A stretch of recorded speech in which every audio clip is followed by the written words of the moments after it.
Japan. The project also includes floodgates, which are left open to allow the rivers to flow into the sea. They're only closed in the event of a tsunami. But the mega project has raised questions. How far must we go to protect ourselves from natural disasters?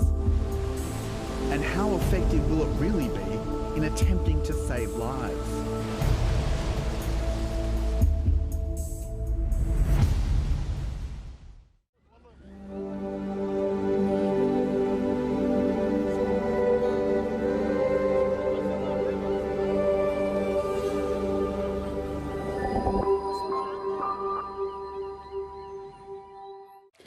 Hello, I'm Nick Clark in Doha. The top stories here on Al Jazeera. And Turkish President Recep Tayyip Erdogan is threatening illegal action against a French magazine for publishing a cartoon on the front page of its latest edition that mocks him. Erdogan has criticised the satirical weekly Charlie Hebdo, calling it a disgusting effort to spread racism and hatred. Tensions have flared between Turkey and France about cartoons of the Prophet Muhammad after a French teacher was beheaded for showing students the images in a lesson on freedom of speech. The French President, Emmanuel Macron, has vowed to crack down on what he calls radical Islam. France and Europe in general do not deserve the vicious, provocative, ugly, hateful policies of Macron and those who share the same mentality. We invite prudent Europeans to take an initiative against this dangerous trend in order to have a bright future for them and their children.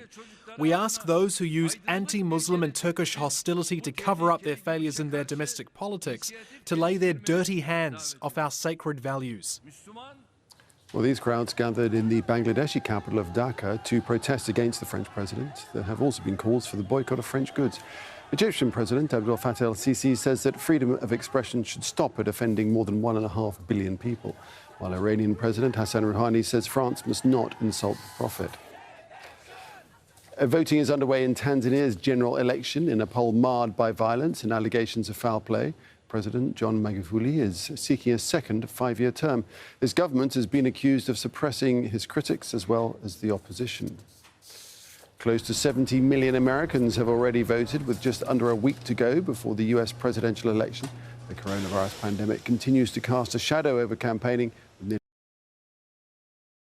a week. There has been a second night of protests in the US city of Philadelphia after the police killing of a black man. Officers say 27-year-old Walter Wallace ignored orders to drop a knife. More than 90 people have been arrested and dozens of officers injured. German Chancellor Angela Merkel is reportedly considering tough new restrictions as coronavirus infections hit record highs. Proposed restrictions include shutting bars, cafes, restaurants and limiting social contact. They're slated to take effect on November the 4th. You're up to date with the headlines. Got more news coming up right after Al Jazeera World. Bye for now.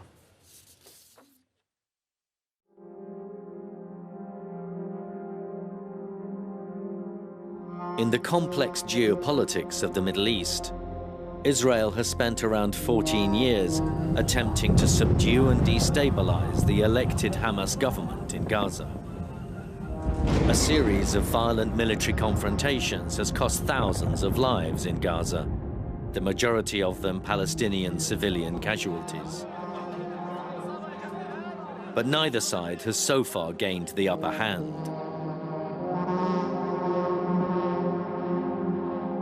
The 2014 Gaza war left Hamas military resources heavily depleted. 51 days of attacks had exhausted their stock of weapons, and the continued blockade made rearmament extremely difficult. Tamar al-Mishal of Al Jazeera's Arabic channel is investigating how Hamas and its paramilitary wing, the Qassam Brigades, has addressed their need to maintain their military capability, particularly as Israel forms new alliances across the region. While clearing up the war damage, some Al-Qassam Brigade's members came across a number of unexploded Israeli missiles. The failure of these rockets to detonate now became a new and unusual source of arms. The brigade set to work, re-engineering this Israeli ordnance with a view to returning it with a vengeance when needed. بعد حرب 2014 تعاملت سلاح الهندسة مع العديد من الذخائر المنتشرة في القطاع من القنابل والألغام والأفعى المتفجرة وقذائف الهاوزر عيار 155 والعديد والمئات من القنابل المسقطة من عيار MK84 التي تحتوي على 470 كيلوغرام من المواد المتفجرة شديدة الانفجار من نوع تريتونال. هذه المواد أشد قوة وشراسة من مادة الTNT. Harvesting and reactivating the Israeli bombs and missiles carried considerable risks. A number of brigade fighters were killed in the process, including Ibrahim Abu Najjar, one of the project supervisors. Another discovery in the damage clear-up process was of long metal water pipes buried deep under the sand in Gaza. Their original use had been to supply Israeli settlements in Gaza, but they'd fallen into disuse after 2005, when Israel withdrew from the territory and the settlers were forced to evacuate. Al-Qassam brigades now looked on the pipes not as potential suppliers of water, but as ideal casings to be converted into powerful rockets. في باطن الأرض وجدنا كميات كبيرة جدا من الأنابيب المعدنية السميكة، والتي كانت عبارة عن شبكة لامتصاص وسرقة المياه الجوفية من غزة وضخها إلى الأراضي المحتلة.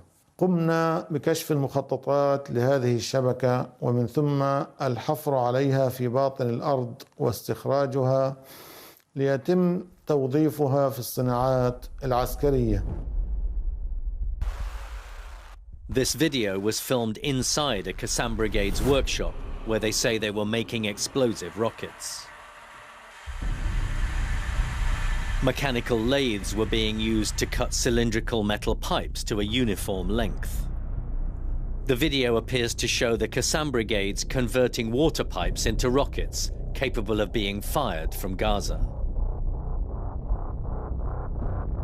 استطعنا من خلال هذا المخزون مضاعفة قوتنا وبنيتنا الصاروخية رغم الحصار، وهو ما مكننا من تحقيق كثافة وإدامة للنيران حسب احتياج الميدان.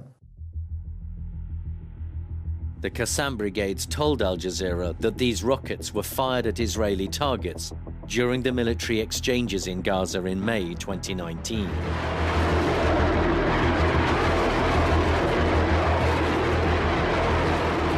They say the rockets carried explosive material from leftover Israeli missiles and bombs dropped on Gaza during the 2014 war.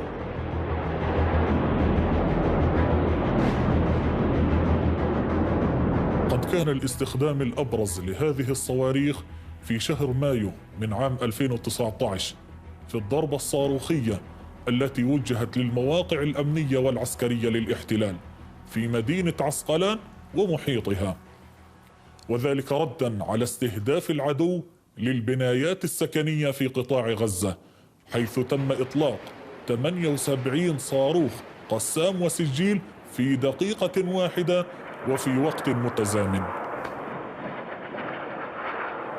طبعاً هذا الزخم من الصواريخ وجهنا من خلاله رسالة قوة وتحدي أن العقاب سيكون من أدوات الجريمة التي رمانا بها المحتل، وقد أعيدت صناعتها بفضل الله عز وجل على أيدي الرجال المخلصين.